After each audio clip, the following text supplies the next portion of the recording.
Presentation visible है? Yes yes sir. Sir.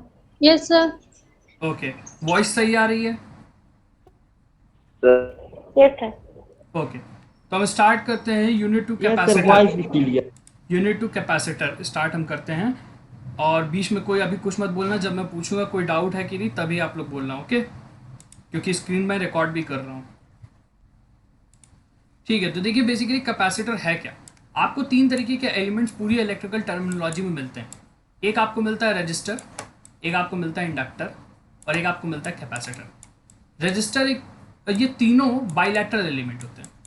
Bilateral का ये मतलब होता है आप इनको कैसे भी कनेक्ट कर सकते हो। कैपेसिटर में कभी प्लस माइनस का साइन नहीं देता है, आप इसको जैसे भी जोड़ोगे वो, सॉरी, रजिस्टर में प्लस माइनस का साइन नहीं होता है, वैसे ही कैपेसिटर में भी प्लस माइनस का साइन नहीं होता, इंडक्टर में भी प्लस माइनस का साइन नहीं होता है। तो बेसिकली इनको हम बाइलैटरल एलिमेंट्स कहते हैं, क्योंकि आप इनको दो तरह से कनेक्ट करते हो। जैसे अगर पीएन जंक्शन की बात करते हैं, तो पीएन जंक्शन के लिए ये एंड है पॉजिटिव और ये एंड है नेगेटिव। और अगर तुम इसको बैटरी से कनेक्ट करोगे पॉजिटिव को पॉजिटिव के साथ, तो फॉरवर्ड बाइजिंग कहलाता है। और अगर पॉजिटिव को नेगेटिव के साथ तुम कनेक्ट कर दोगे तो रिवर्स बाइजिंग कहलाता है। और दोनों में अलग अलग केसेस में अलग अलग कंडीशंस और अलग अलग प्रोसेस चलती हैं। ऐसा रजिस्टर के साथ नहीं होता है। तुम रजिस्टर को कैसे भी कनेक्ट कर सकते हो। मान लो एक रजिस्टर ऐसे है, तो तुम ऐसे भी कनेक्ट कर सकते हो उसको पॉजिटिव से भी, या तो तुम ऐसे भी कनेक्ट कर सकते थे नेगेटिव से भी। ठीक है, दोनों केस में जो करंट इससे फ्लो करता, अगर ये आर था और दोनों बैटरी वी की थी, जैसे भी तुम बैटरी कनेक्ट करो, जो करंट फ्लो करता वो फ्लो करता वी बाई आर। तो इसीलिए रजिस्टर को बाईलैटरल एलिमेंट बोलते हैं। वैसे ही तुम्हारा कैपेसिटर भी एक बाईलैटरल एलिमेंट है। अगर कैपेसिटर की बात करूँ तो कैपेसिटर को तुम कैसे कनेक्ट करते हो वो मैटर नहीं करता है। ठीक है, क्योंकि इसमें प्लस माइनस का कहीं साइन नहीं दिया रहता है। हाँ, तुम लोग ये बोलोगे कि सर कभी कभी तो हम लोग देखते हैं कि प्लस माइनस का साइन दिया है, तो सर्किट वगैरह में जो देखते हो ऐसे लंबा सा कैपेसिटर बना है उसमें प्लस माइनस का साइन बना है, बेसिकली वो प्लस माइनस बताते हैं कि सर्किट में जहां से वो जुड़ा है वहां से कौन सी पोलैरिटी का करंट आ रहा होगा। ओके, अब हम स्टार्ट करते हैं कैपेसिटर है क्या, कैपेसिटेंस है क्या, क्यों पढ़ते हैं। जैसे कि बात की सर, गई। हाँ अरुण बोलिए। डिस्टर्ब नहीं ना कर रहे हैं। नहीं नहीं, बोलिए बोलिए, आप बोलिए। Sir, in case positive and positive हो जाए तो इलेक्ट्रिक फ्लो करेगा। देखिए अगर पोलैरिटी डिफरेंट है, पोटेंशियल डिफरेंस आता है तो बिल्कुल फ्लो करेगा। लेकिन अगर एक बैटरी है तो बैटरी में पोलैरिटी दी होती है ना, पॉजिटिव और नेगेटिव। बेसिकली पॉजिटिव नेगेटिव का मतलब क्या है, पॉजिटिव वाले का मतलब है हायर पोटेंशियल और नेगेटिव वाले का मतलब है लोअर पोटेंशियल। हो सकता है कोई ऐसी बैटरी हो जिसपे आपकी एक एंड पे 10 वोल्ट हो, एक एंड पे 12 वोल्ट हो, तो ये 10 वोल्ट क्या हो गया आपका, लोअर पोटेंशियल हो गया नेगेटिव एंड, और 12 वोल्ट पॉजिटिव एंड हो गया। सिर्फ पोटेंशियल डिफरेंस होना चाहिए करंट फ्लो करने के लिए, कोई जरूरी नहीं कि एक नेगेटिव हो एक पॉजिटिव हो, कोई जरूरी नहीं। Good question. Okay sir. Okay, हम कैपेसिटर और कैपेसिटेंस की बात करते हैं। बेसिकली कैपेसिटेंस है क्या। कैपेसिटेंस का मतलब होता है कैपेसिटी। कैपेसिटेंस का मतलब होता है कैपेसिटी। किसकी कैपेसिटी, कैपेसिटी कंडक्टर की, कि वो कितना चार्ज अपने अंदर समा सकता है। जैसे कि एक कंडक्टर है, तुम बोलते हो कि कंघे को हमने बाल से रगड़ा तो उसके ऊपर हमारे चार्जेस आ गए। अरे तो कितने चार्जेस आएंगे, ऐसा तो होगा नहीं पूरे ब्रह्मांड के चार्जेस पे आ सकते हैं, नहीं। या ऐसा तो हो नहीं सकता बहुत ज़्यादा चार्जेस आ जाएंगे। तो कितने चार्जेस आ सकते हैं, या वो कैपेसिटर कितने चार्जेस उठा सकता है, या वो कंडक्टर कितने चार्जेस स्टोर कर सकता है, बेसिकली कैपेसिटर इसका काउंट है। और कैपेसिटर वो डिवाइस है जो कि कैपेसिटेंस के प्रिंसिपल को अपने ऊपर अप्लाई करता है। ठीक है, कैपेसिटर का सिंबल ऐसे होता है। ठीक है, कैपेसिटर का सिंबल ऐसे होता है। अच्छा, कैपेसिटर की प्रॉपर्टी होती है जो तुम लोग को थोड़ी याद रखनी है, कि ये डीसी करंट को ब्लॉक कर देता है, डीसी करंट को ब्लॉक कर देता है। अब स्टूडेंट्स कहेंगे इसका मतलब सर डीसी के साथ काम नहीं करता है। बिल्कुल करता है।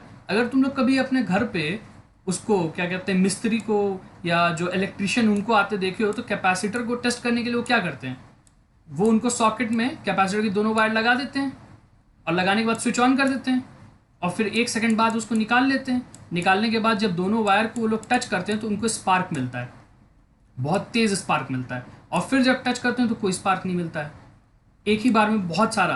तो कैपेसिटर की एक कैरेक्टरिस्टिक है कि जब आप उसको डीसी सप्लाई देते हो तो बहुत तेज़ी से वो चार्ज हो जाता है, बहुत तेज़ी से वो चार्ज हो जाता है, इस टाइप से बहुत तेज़ी से वो चार्ज हो जाता है।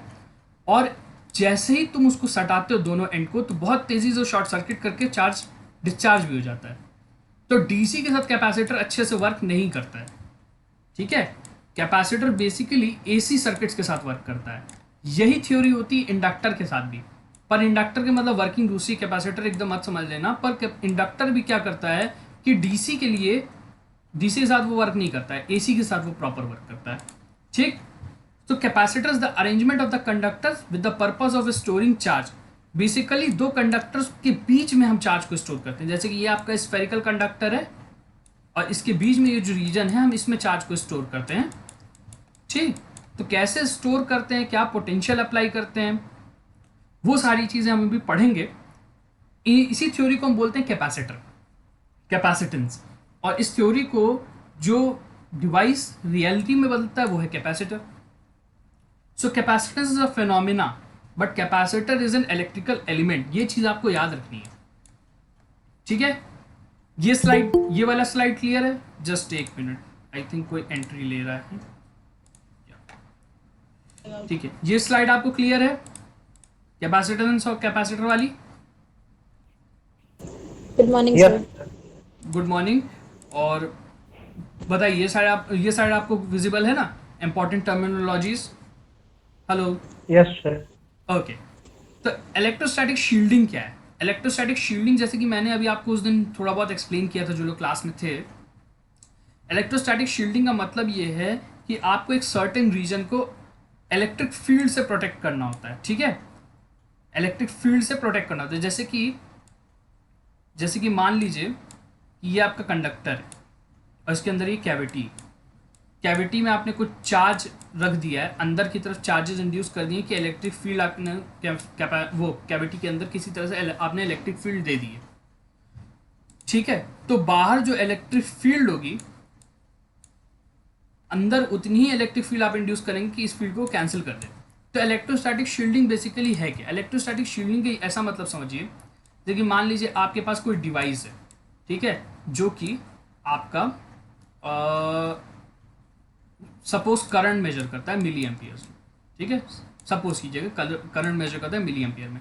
अगर बाहर हम कोई इलेक्ट्रिक फील्ड लगाते हैं तो इस डिवाइस का जो रीडिंग होता है वो गड़बड़ आने लगता है, एरर आपका 10-12% हो जाता है। तो ये एरर ना हो इसीलिए हम इसको इलेक्ट्रोस्टैटिक शील्डिंग देते हैं। शील्डिंग में बेसिकली करते क्या है, जिस कंडक्टर से टॉर्क जनरेट हो रहा है उसके अंदर हम इलेक्ट्रिक फील्ड इंड्यूस कर देते हैं, जिसकी वजह से बाहर की इलेक्ट्रिक फील्ड जो है उस पर असर ना डाल पाए, ठीक है। कुछ टर्म्स हैं बस आपको याद करने हैं, बहुत डिटेल में अगर आप इसको पढ़ना चाहते हैं तो ये इलेक्ट्रिकल इंजीनियरिंग वाले जो पढ़ते हैं उसमें ये सारे टर्म्स आपको मिल जाएंगे। अभी आपके सिलेबस में सिर्फ इसकी डेफिनेशन ही है, ठीक है। ऐसे ही आता है फैराडे केजेस। फैराडे केजेस उन कंडक्टर को कहते हैं जिनके अंदर आप जो इलेक्ट्रोस्टैटिक शील्डिंग देते हैं। जैसे कि अगर ये कंडक्टर है और ये अंदर वाले कंडक्टर में आप इलेक्ट्रिक फील्ड दे रहे हो, तो ये जो अंदर वाला कंडक्टर यही कहलाता है फैराडे केज। फिर इलेक्ट्रिकल कैपेसिटेंस है ability to store charge in a conductor. Clear है? Hello, Yes, sir. ओके। अब हम बात करते हैं कैपेसिटी ऑफ कंडक्टर की। Capacity of the conductor is the ratio of the charge given to the conductor. ये mathematical है, मतलब मैथमेटिकल फॉर्मुलेशन क्या है, कैपेसिटेंस का मैथमेटिकल फॉर्मुलेशन पढ़ रहे हैं, जैसे कि उसको मैथमेटिकली कैसे फॉर्मुलेट करेंगे। तो basically it's a ratio of the charge given to the conductor to write this potential by unity और बाय 1 डिग्री सेल्सियस, ठीक है। तो C बराबर Q/V हम लिखते हैं। अच्छा, ये डिपेंड करता है permittivity of the free space. जैसे कि अगर एक कैपेसिटर है और इसके बीच का ये जो मीडियम है, अगर ये एयर है, अगर ये एक एयर है तो ये कम चार्ज स्टोर करेगा।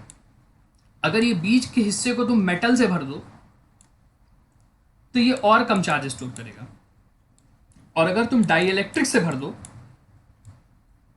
मान लो यहाँ डाइइलेक्ट्रिक भर दो, तो ज़्यादा चार्ज स्टोर करेगा। तो बेसिकली कैपेसिटर की जो दो प्लेट्स हैं, जो रीजन है जिसमें आप चार्ज स्टोर कर रहे हो, उसमें कौन सा मटेरियल प्रेजेंट है, कैपेसिटेंस आपकी इस पे भी डिपेंड करती है, ठीक है। कैपेसिटेंस आपकी इस पे भी डिपेंड करती है। मैथमेटिकली C बराबर Q/V, C बराबर Q/V लिखते हैं। वोल्टेज आपका क्या होता है? वोल्टेज होता है work done in the electrostatics per unit the charge. जैसे कि अगर आप एक पॉइंट से दूसरे पॉइंट तक जब कोई चार्ज को ले जाते हो कितना काम कर रहे हो, वही आपका होता है पोटेंशियल। तो potential work done by charge होता है। इसलिए सी का दो फॉर्मूला आपको मिलेगा, क्यू बाई वी, कुछ जगह पे Q square by W. Okay, clear है? ओके। यस। अब हम डिफाइन करते हैं कि इलेक्ट्रिकल कैपेसिटी या जो कैपेसिटेंस होती है उसकी यूनिट क्या लेते हैं। तो बेसिकली कैपेसिटेंस की हम यूनिट लेते हैं फैरेड। फैरेड, कुछ लोग इसको फैराडे भी बोलते हैं, कुछ लोग फैरेड फ्राडे बोलते लॉ। हैं। हाँ, फैराडे लॉ अलग चीज़ है, फैरेड एक यूनिट है। आई ठीक मीन है, फ्राडे है ये। हाँ। तो एफ से हम इसको डिनोट करते हैं। अभी कभी भी आप कैपेसिटेंस देखोगे ना तो आपको माइक्रो फैरेड में मिलेगी, या तो नैनो फैरेड में मिलेगी, या तो पीको फैरेड में मिलेगी। उसका रीज़न ये है ना कि अगर आप फैरेड में कैपेसिटेंस कैलकुलेट करें तो कैपेसिटेंस की जो साइज़ होगी, कैपेसिटर की जो साइज़ होगी, कैपेसिटर की जो साइज़ होगी वो आपकी अर्थ से ज़्यादा हो सकती है। मतलब अर्थ के बराबर हो सकती है, अर्थ से ज़्यादा। अर्थ के साइज़ का कैपेसिटर अगर बनाओगे तब उसकी यूनिट फैरेड में आएगी, वरना रियलिटी में अभी तक जितने कैपेसिटर हैं या तो वो माइक्रो में होते हैं, या तो नैनो में, या तो पीको में। ठीक है, जो छोटे छोटे तुम एलिमेंट्स देखते हो वो सब, अभी हम उसको समझेंगे, उसको हम मैथमेटिकली देखेंगे भी। अब यहाँ पे एक बहुत इंटरेस्टिंग सी चीज़ आती है कि डायमेंशन क्या होगी, इस एक फैरेड की डायमेंशन क्या होगी। ठीक है, मैं डायमेंशन यहाँ पे लिखना भूल गया था, तो डायमेंशन मैं अभी आपको बता देता हूँ। बेसिकली 1 फैरेड क्या है? Charge per unit of voltage. और वोल्टेज क्या है? Electric field into distance. और इलेक्ट्रिक फील्ड क्या है? Force into charge into distance. तो charge by force into charge into distance, तो चार्ज और चार्ज की डायमेंशन तो कैंसिल हो गई, तो मतलब 1 बाई फोर्स इंटू डिस्टेंस या 1 बाई वर्क। 1 बाई वर्क, हाँ ठीक, 1 बाई वर्क। तो जो वर्क की डायमेंशन होगी जस्ट उसका इनवर्स, अगर आप तुम देखो तो M L square, M work की डायमेंशन क्या होती है? M L T minus two, M L square T minus MLT। Two, M L square T minus two whole power inverse. तो अगर इनवर्स लगा देंगे हम तो हमें मिलेगा M inverse L power minus two T square. ये तुम्हारी इलेक्ट्रिकल कैपेसिटेंस की डायमेंशन है। ठीक है, अब हमको डिफाइन करना होता है कि एक फैरेड का मतलब है क्या। बेसिकली एक फैरेड का मतलब ये है कि एक सिस्टम आपको दे दिया गया, उसमें अगर आप 1 कूलम का चार्ज डालो तो जो इसके बीच का जो पोटेंशियल है, जो पोटेंशियल डिफरेंस है, ठीक है, जो पूरे सिस्टम का पोटेंशियल है वो भी 1 यूनिट से बढ़ जाए तो हम उसको बोलते हैं 1 फैरेड। तो 1 फैरेड बराबर होता है 1 कूलम पर 1 वोल्ट। ठीक है, कोई कंफ्यूजन हो तो पूछिए, अभी तक की पीपीटी में कोई कंफ्यूजन? No sir. ओके, अब हम बात करते हैं कैरेक्टराइजेशन ऑफ द कैपेसिटर की। What is the characterization of the capacitor? Basically characterization मतलब कितने टाइप के कैपेसिटर हैं। ठीक है, तो कैपेसिटर को हम ऑन बेसिस ऑफ कैपेसिटेंस बांटते हैं, मतलब किस टाइप की कैपेसिटेंस है। जैसे रजिस्टर के बारे में तुमने पढ़ा होगा ना, फिक्स्ड रजिस्टर होता है, ठीक है, वेरिएबल रजिस्टर होता है। वेरिएबल रजिस्टर को हम कभी कभी रिहोस्टेड भी बोलते हैं। पढ़ा है ये सारी चीज़ें 10th में। वैसे ही कैपेसिटर के केस में भी अभी हम पढ़ेंगे। On the basis of capacitance, capacitor की कैपेसिटेंस फिक्स हो सकती है, जिसको हम ऐसे डिनोट करते हैं, या तो वो वेरिएबल हो सकती है। वेरिएबल के केस में हम उसको ऐसे डिनोट करते हैं, देखो ये कैपेसिटेंस और इस पर एक एरो लगा देते हैं। तो बेसिकली हम कैरेक्टराइजेशन के बारे में पढ़ रहे थे। तो कैरेक्टराइजेशन में जो फिक्स्ड कैपेसिटर होता है, मतलब जिसकी कैपेसिटेंस फिक्स्ड है, एक कैपेसिटेंस आपने दे दी, मार्क कर दी, वही कैपेसिटेंस उसकी रह रही है, तो इसको बोलते हैं फिक्स्ड कैपेसिटर। और वेरिएबल कैपेसिटर वो होता है जिसकी कैपेसिटेंस वक्त के साथ या जो आप पैरामीटर देते हो उनके साथ वैरी कर रही है। इसके बाद बेसिस ऑफ शेप पे 3 तरीके के होते हैं, पैरेलल प्लेट, स्फेरिकल, सिलेंड्रिकल, और इन तीनों को आपको डिटेल में पढ़ना है, जो कि अभी आगे के लेक्चर के ही पार्ट है जो मैं अभी आपको पढ़ाने वाला हूँ। इनके डेरिवेशंस हैं और इनकी जनरल थ्योरी है और यूजेस हैं, तो इसीलिए इन तीनों को मैं थोड़ा सा डिटेल में लूँगा। कैरेक्टराइजेशन क्लियर है आप लोग को? हेलो? यस सर, क्लियर है। ओके, हम अब आते हैं, ये सर क्लियर है। या अब हम आते हैं on the basis of shape पे। तो on the basis of shape जो हमारा पहला कैपेसिटर है पैरेलल प्लेट, जिसको हम बहुत जनरल तरीके से देखते हैं और ज़्यादातर हमें ये कैपेसिटर दिखता है। क्या हो गया?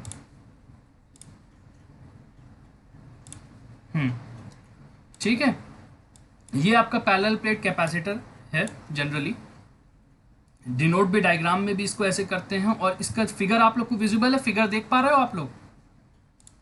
हेलो? Yes, sir. हाँ, तो इसका देखो Yes, बेसिक sir. आइडिया क्या है। इसको बहुत अच्छे से बनाया गया है। बनाने का तरीका इसको ये था कि ये आपकी जो पहली प्लेट है, हम इसको कुछ पोटेंशियल देते हैं VA और इसको कुछ पोटेंशियल देते हैं VB। ठीक है, ये जो पोटेंशियल होती है आउटर सरफेस पे नहीं है, ये अंदर वाले सरफेस पे, यहाँ जो मेरा पॉइंट देख रहे हो इस पॉइंट पे है, और अंदर हम डाइइलेक्ट्रिक भर देते हैं। डाइइलेक्ट्रिक क्यों भरते हैं? अब डाइइलेक्ट्रिक का यहाँ दो काम है। सोचना, बहुत अच्छे से सोचना। अगर एक पॉजिटिव प्लेट है, सुनना ध्यान से, अगर एक पॉजिटिव प्लेट है और एक नेगेटिव प्लेट है, अगर हम उसको ऐसे ही छोड़ दें तो क्या होगा? हेलो? हेलो? Yes, sir.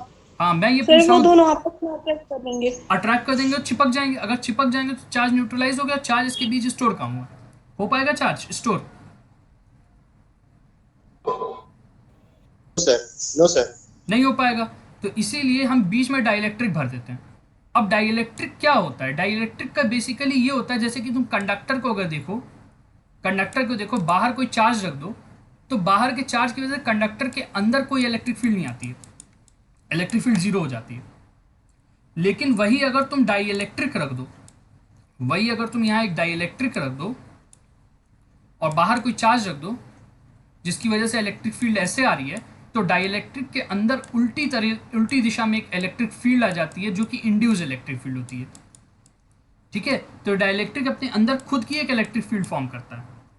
और डाइइलेक्ट्रिक के अंदर जब ये खुद की इलेक्ट्रिक फील्ड आ जाती है तो चार्ज को ये स्टोर और ज़्यादा कर सकता है। जैसे कि अगर एक जनरल पैरेलल प्लेट कैपेसिटर होता तो मान लो वो 10 कूलम चार्ज को स्टोर कर रहा था, तो अगर डाइइलेक्ट्रिक के साथ हम सेम कैपेसिटर को ले लें तो हो सकता है वो 100 कूलम चार्ज स्टोर करे। कैपेसिटेंस इतनी चेंज हो जाती है। तो इसीलिए हम कैपेसिटर के बीच में मटेरियल को भरते हैं डाइइलेक्ट्रिक। अगर कभी तुम लोग के यहाँ पंखा उनका खराब हो और ये कैपेसिटर सिलेंड्रिकल वाला जब निकले, इसको तुम तोड़ोगे तो इसके अंदर तुम्हें येलो कलर या हल्का सा क्रीम कलर में तुम्हें कुछ कैसे क्या कहते हैं सॉलिड मटेरियल टाइप मिलेगा। यही होता है तुम्हारा डाइइलेक्ट्रिक। बेसिकली ये सिलिकॉन बेस्ड होता है। कैपेसिटर में ज़्यादातर इसको सिलिकॉन बेस्ड के तौर पे यूज़ करते हैं। क्लियर है? हेलो यार, बोलते रहो, मुझे कैसे पता चलेगा तुम लोग क्लियर है कि नहीं? Yes, sir. Yes, sir. Clear है। Yes, sir. Okay, very good. थोड़े लिए याद है। ठीक है, ये वाला डायग्राम दिख रहा 2D रिप्रेजेंटेशन?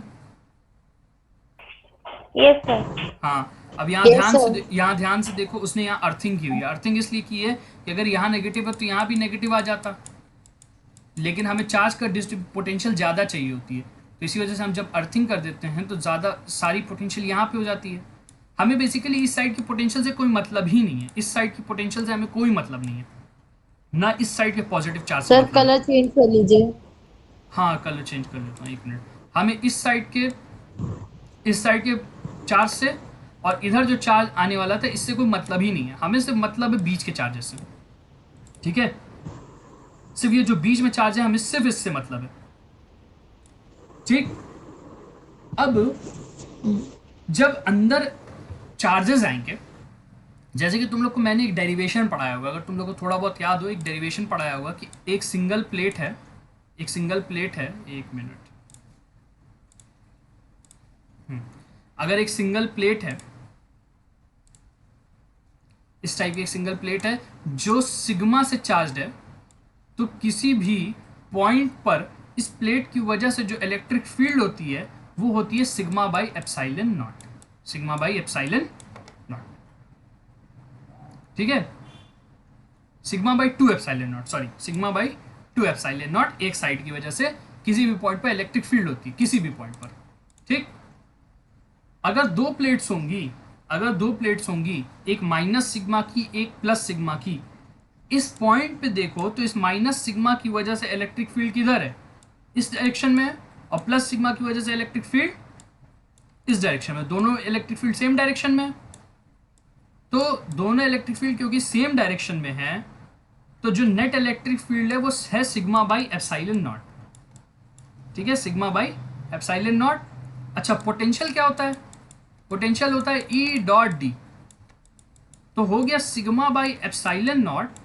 अच्छा, डिस्टेंस कितनी है? इलेक्ट्रिक फील्ड कितनी डिस्टेंस में? डी डिस्टेंस में, इतनी डिस्टेंस में है तो dot D, where D is the distance between the plates of the capacitor. अब कैपेसिटेंस होती है तुम्हारी Q by V, charge by voltage. तुम्हें इसमें चार्ज तो पता नहीं है, ठीक है, चार्ज कैसे निकालोगे? तो उसके लिए मैं दिखाता हूं, उसका डेरिवेशन भी है मेरे पास। ठीक है, ये देखो,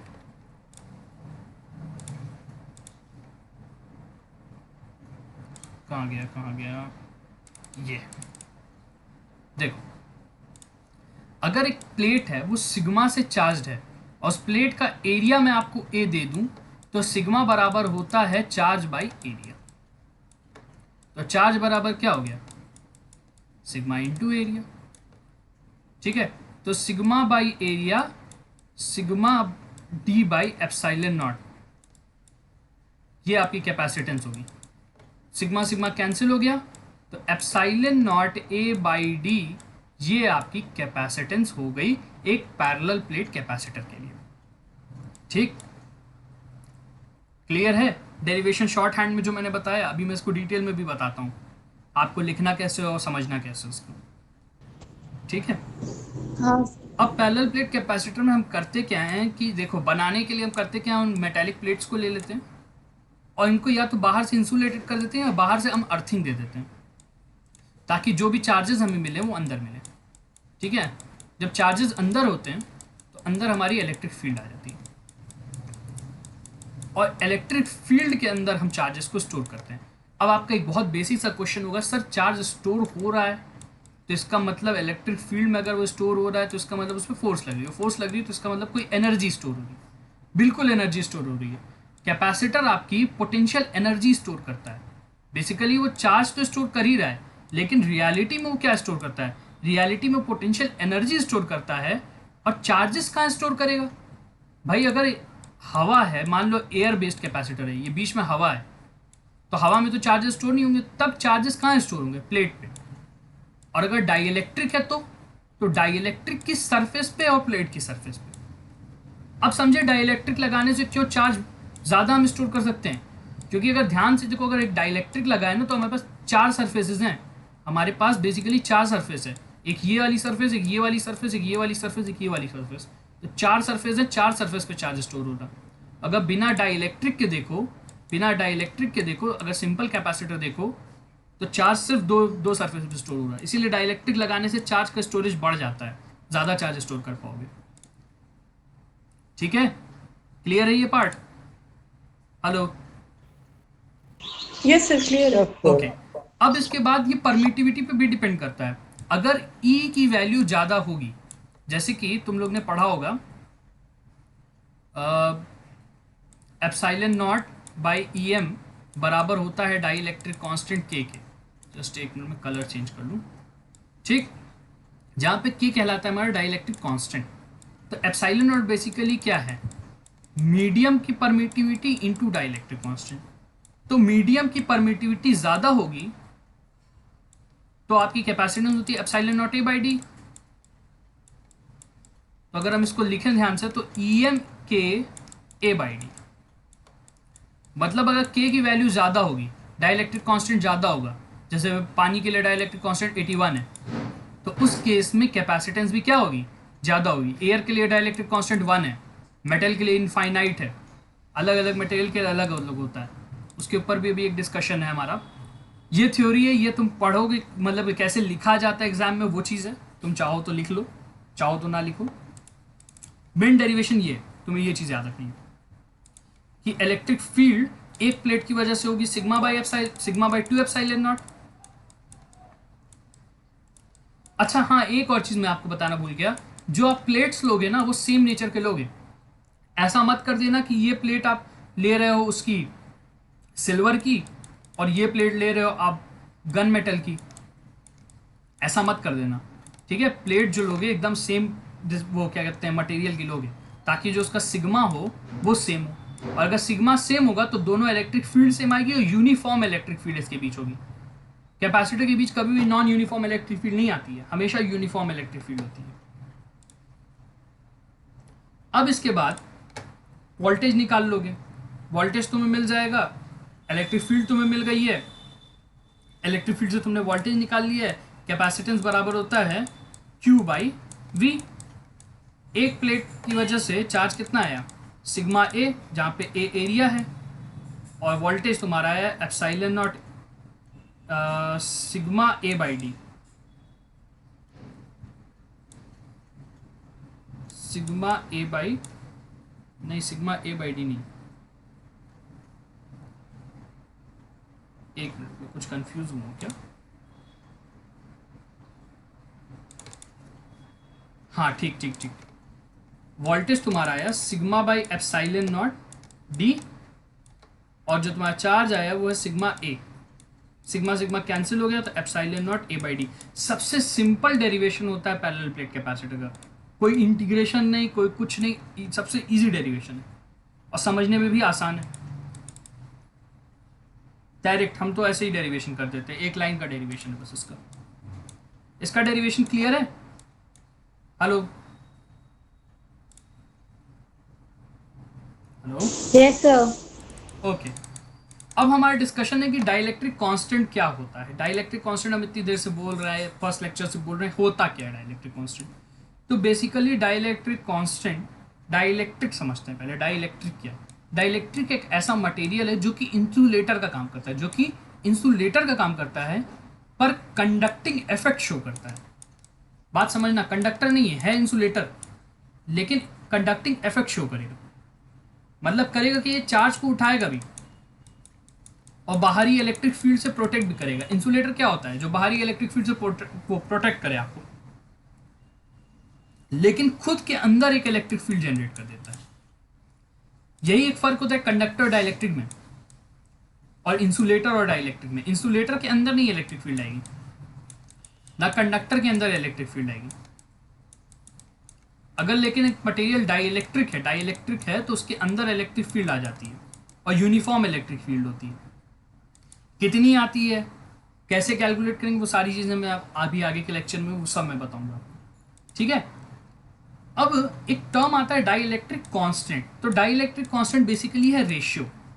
रेशियो किसका, मान लो ये दो पॉइंट्स हैं और ये जो एक सिस्टम है ये एयर में मैंने रखे हैं, इनके बीच कुछ इलेक्ट्रोस्टैटिक फोर्स आएगी FO, F एयर बोलते हैं। ठीक, कुछ इलेक्ट्रोस्टैटिक फोर्स इन दोनों के बीच आएगी F एयर। इस चार्ज की वजह से इस चार्ज पे कुछ इलेक्ट्रोस्टैटिक फोर्स आएगी F एयर। सेम सिस्टम को सेम डिस्टेंस पे अगर हम पानी में रख दें, तब क्या होगा, तब आपकी कुछ और फोर्स भी जनरेट हो जाएगी। मतलब ये जो फोर्स होगी ये चेंज हो जाएगी, तो एक अलग फोर्स आएगी F मीडियम। और जब हम F एयर और F मीडियम का रेशियो लेते हैं तो यही हमारा होता है डाइलेक्ट्रिक कांस्टेंट। अच्छा, फोर्स ऑफ एयर क्या है, K Q1 Q2 upon R square,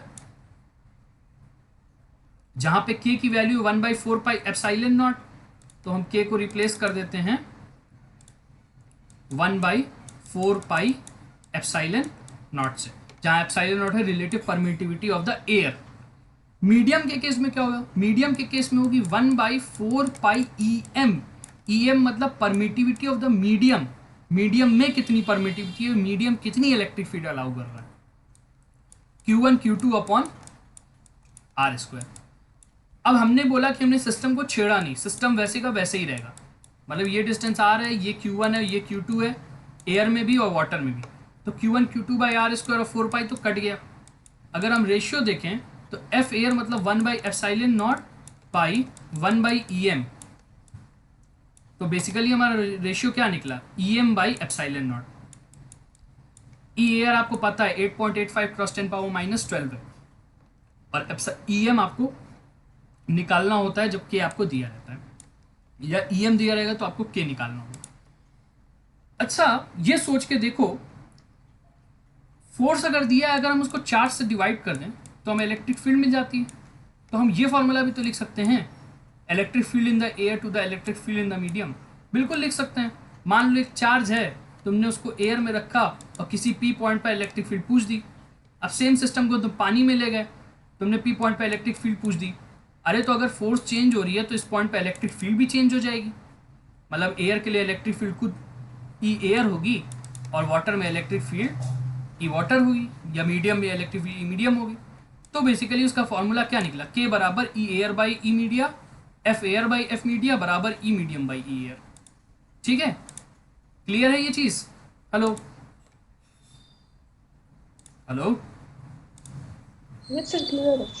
okay. Yes sir. अब इसके बाद जब हम आते हैं कि वोल्टेज के टर्म में भी इसको डिस्कस कर लें। अब सोचो, अगर तुम ही लोग सोचो थोड़ा सा कि अगर ये हमारा एक सिस्टम है, यहाँ पे हमने चार्ज रखा है और यहाँ पे एक चार्ज रखा है, पूरे सिस्टम का पोटेंशियल कैलकुलेट करें तो जो पोटेंशियल होता है वो बेसिकली किस पे डिपेंड करता है, इलेक्ट्रिक फील्ड पे। तुमने वो वाला फॉर्मूला हमसे पढ़ा है ना, dv बाई डी एल बराबर होता है इलेक्ट्रिक फील्ड के। उस फॉर्मूले के हिसाब से आपका वोल्टेज डिसाइड होता है। अब अगर इलेक्ट्रिक फील्ड चेंज हो जाती है तो वोल्टेज भी चेंज हो जाता है। तो इसका मतलब एयर में देखो, क्योंकि फोर्स चेंज हुई तो इलेक्ट्रिक फील्ड चेंज हुई, और इलेक्ट्रिक फील्ड चेंज हुई तो इसका मतलब वोल्टेज पोटेंशियल पूरे सिस्टम का चेंज हुआ। तो एयर में कुछ पोटेंशियल रहा होगा, मीडियम में कुछ पोटेंशियल, सेम सिस्टम के लिए। तो देखो फॉर्मूला और अच्छा हो गया। अच्छा सोचो, कैपेसिटेंस बराबर होता है Q बाई वी। अब अगर वोल्टेज चेंज हुआ तो और क्या चेंज हो गया, कैपेसिटेंस। तो कैपेसिटेंस के टर्म में भी हम के का फॉर्मूला लिखते हैं। कैपेसिटेंस के टर्म में भी हम क्या लिख सकते हैं, के का फॉर्मूला लिख सकते हैं। यही नहीं, तुम वर्क के टर्म में भी के का फॉर्मूला लिख सकते हो, पोटेंशियल एनर्जी के भी टर्म में तुम के का फॉर्मूला लिख सकते हो, और एक वेरिएबल होता है चाई, उसके केस में भी तुम के का फॉर्मूला लिख सकते हो। ये तीन अभी जब आगे आएगा तो मैं आगे आपको थोड़ा सा पढ़ाऊंगा। बाकी अभी के लिए 1 2 3 4 5, ये 5 फॉर्मूलाज के लिए आप याद रखिए। अगर मैं आपको ई एयर ई मीडिया दे दूं, वी एयर दे दूं, तो क्या आप वी मीडिया कैलकुलेट कर लोगे? हेलो हेलो, अरे हाँ ना तो बोलो। Hello Yes, sir. देखिए, बेसिकली मान लीजिए मैं आपको एक सिस्टम दे दूं, मैं बोलूँ ये एयर में रखा था फोर्स के केस में, और वैसे ही एक सिस्टम मैंने दे दिया वो वाटर में रखा है। मान लीजिए वाटर है, वाटर में वही system, same distance same charge का रखा हुआ है, और मैं आपको ई एयर दे दूं, के दे दूं, तो क्या आप ई मीडिया निकाल लोगे कि वाटर में उसका कितना वो क्या कहते हैं, इलेक्ट्रिक फील्ड वाटर में कितनी होगी? सपोज मैं दे देता हूँ के वाटर के लिए 81 है, और जो आपने फोर्स कैलकुलेट की है एयर में 2 चार्ज पार्टिकल्स के लिए वो 10 न्यूटन है। तो बताओ फोर्स इन वाटर कितनी होगी? तो फोर्स इन वाटर होगी आपकी 10/81। इस टाइप से हम क्वेश्चंस को कैलकुलेट करते हैं। बहुत सिंपल बहुत छोटे क्वेश्चंस पे बनते हैं। स्टूडेंट्स भूल जाते हैं, रीज़न क्या है कि उनको ये सीरीज में ये सारे फॉर्मूलाज नहीं आते। सीरीज में याद रहेंगे, जेई तक के अच्छे क्वेश्चंस आपसे लगेंगे उससे। कुछ स्टैंडर्ड मटेरियल्स हैं जिनकी आपको डाइलेक्ट्रिक कांस्टेंट याद रखनी है। वैक्यूम, एयर, हाइड्रोजन, नाइट्रोजन, इन सब के लिए 1 है। मेटल के लिए इनफाइनाइट है, वाटर के लिए 81 है, अल्कोहल के लिए 25 है। मेरा एक क्वेश्चन है तुम सबसे, मेरे इस क्वेश्चन को थोड़ा आंसर करना। तुमने पानी को देखा है, पानी में तुम सॉल्ट डिजोल्व करने की कोशिश करो, डिजोल्व कर लेगा। कई ऑर्गेनिक कंपाउंड्स भी हैं जो पानी में डिजोल्व हो जाते हैं, ठीक है। पानी में तुम हर तरीके की नियरली सॉल्ट डिजोल्व कर सकते हो। तो वाटर को हम बोलते हैं यूनिवर्सल सॉल्वेंट, वाटर को हम बोलते हैं यूनिवर्सल सॉल्वेंट। ऐसा क्यों कि हम वाटर को यूनिवर्सल सॉल्वेंट बोलते हैं? हेलो, ऐसा क्यों है कि हम वाटर को यूनिवर्सल सॉल्वेंट बोलते हैं?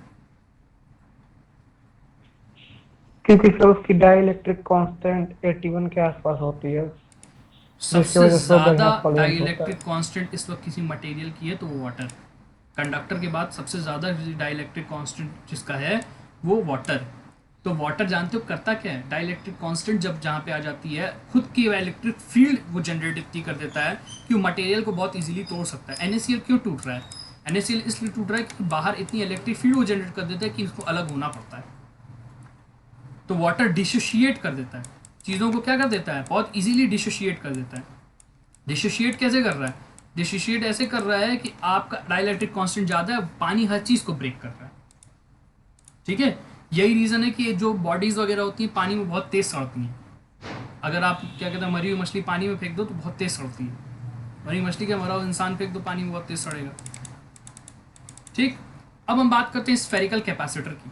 What is spherical capacitor? Shape के बेसिस पे मान लो हमारा कंडक्टर ऐसे है और मान लो हमारा कंडक्टर ऐसे है। पहले हम अभी पैरेलल प्लेट पढ़ रहे थे, हम क्या कर रहे थे?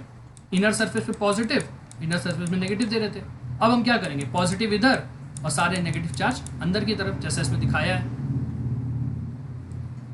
मान लो ये रेडियस R2 है, ये R1 है। ठीक है, तो ये हिस्सा जो होगा वो कितने का होगा? ये आपका होगा R2 माइनस R1 का, ये हिस्सा होगा आपका R2 माइनस R1 का। तो हम इसके लिए थोड़े से डेरिवेशंस को देखते हैं। हाँ, एक और चीज़ मैं आपको बताना चाहूँगा, स्फेरिकल कैपेसिटर का आपको लैब सेटअप कुछ इस टाइप से मिल जाएगा। इस टाइप का कुछ दिखता है, विजिबल है आप लोग को? हेलो? Yes sir. इस टाइप का लैब यस सेटअप सर, मिलता है। विजिबल है। ओके, इसकी डेरिवेशन भी है इसके लिए जो, अच्छा एक उसकी वजह से क्या कहते हैं, यस सर। ओके, तो एक चार्ज शेल की वजह से जो इलेक्ट्रिक फील्ड, ठीक है, तो जो गॉस थ्योरम की वजह से जो इलेक्ट्रिक फील्ड आती है वो इतनी आती है। अब अगर हमें इलेक्ट्रिक फील्ड पता है तो हम पोटेंशियल निकाल सकते हैं। पोटेंशियल निकालने के लिए हमें क्या करना होगा? पोटेंशियल निकालने के लिए हमें ई डॉट डी एल का इंटीग्रेशन करना होगा। इंटीग्रेशन यहाँ कहाँ से कहाँ चला है? रेडियस R1 से R2 तक चला है। 1/r² का इंटीग्रेशन होता है -1/r, और -1/r पे लिमिट पुट करके उन्होंने इस टाइप से वोल्टेज निकाल दिया। कैपेसिटेंस होता है Q/V, तो Q/V का हम यूज़ करके इस टाइप से हम कैपेसिटेंस निकाल सकते हैं। ठीक है, आपको वोल्टेज मिल गया है, चार्ज आपको पता ही था, आप उससे डिवाइड कर लो। इसके लिए बस आपको फॉर्मूला पढ़ना है, इसकी कोई बहुत ज़्यादा प्रैक्टिकल एप्लीकेशन या ऐसे क्वेश्चन नहीं है। ठीक है, अब एक केस आप सोचो, अब आप एक केस सोचो कि मान लो ये आपका एक स्फेरिकल कैपेसिटर है। सुनना ध्यान से, बहुत बहुत अच्छा केस मैं बता रहा हूँ। मान लो ये एक स्फेरिकल कैपेसिटर है, अंदर वाला जो रेडियस R2 है, बाहर वाला जो रेडियस R1 है।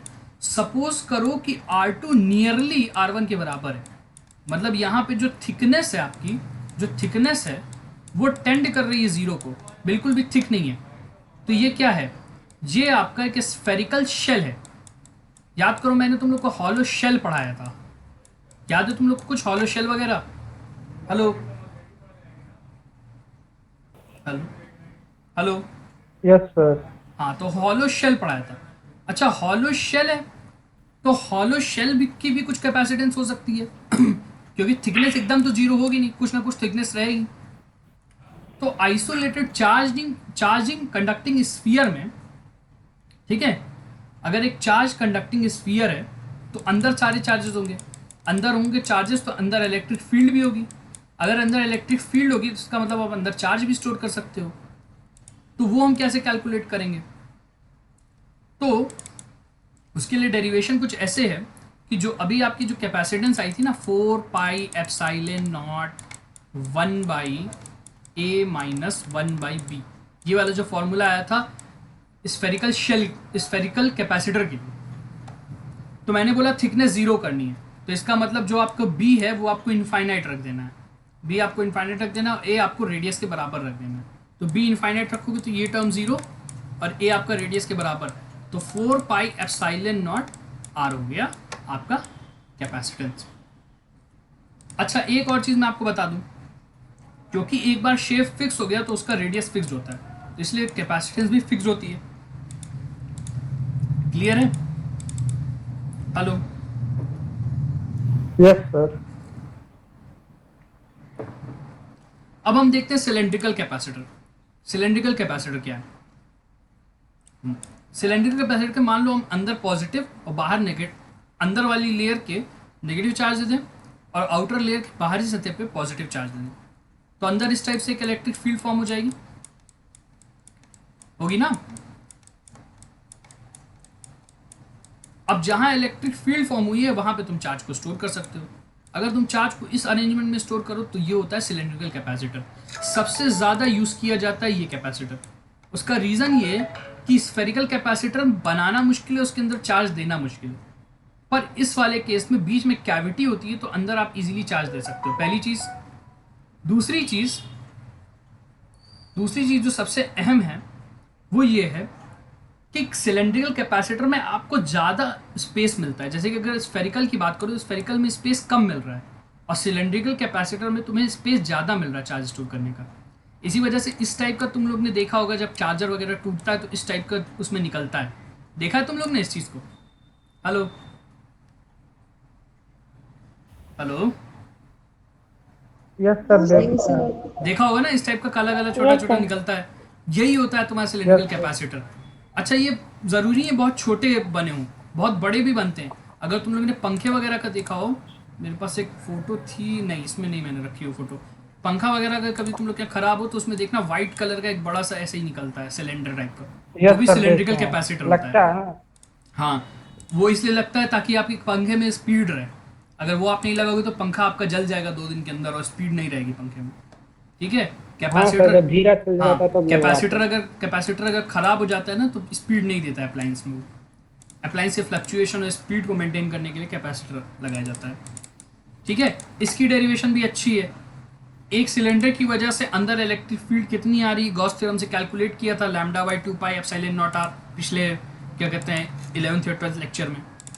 हमें ये मिल गया तो हम इससे वोल्टेज निकाल लेते हैं वैसे ही इंटीग्रेट करके। अब यहाँ इंटीग्रेशन कहाँ से कहाँ चलेगा? इंटीग्रेशन आपका ए से बी चलता है।